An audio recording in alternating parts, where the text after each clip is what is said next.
اتفضل. احنا دلوقتي في كل سنه وانتم طيبين، احتفالات 23 ديسمبر محافظه بورسعيد واعياد الاقباط باعيادها اللي علينا باليمن والبركات.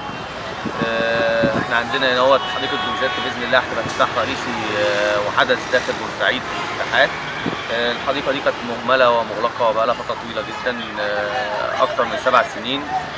كان الناس بتخاف تقرب منها اصلا، كان فيها تقريبا جميع الموبقات اللي ممكن نتخيلها موجوده داخل الحديقه ديت.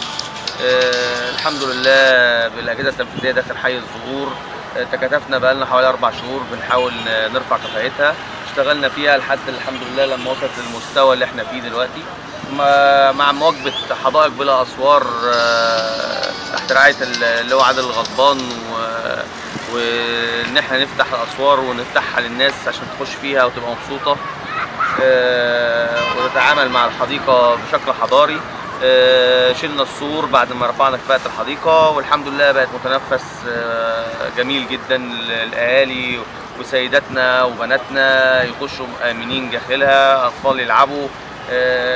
الحمد لله رب العالمين. فيها مسرح كبير هيقام عليه حفلات بإذن الله في الافتتاح، وهيبقى موجود لخدمة المجتمع الزهور ومجتمع بورسعيد بالكامل.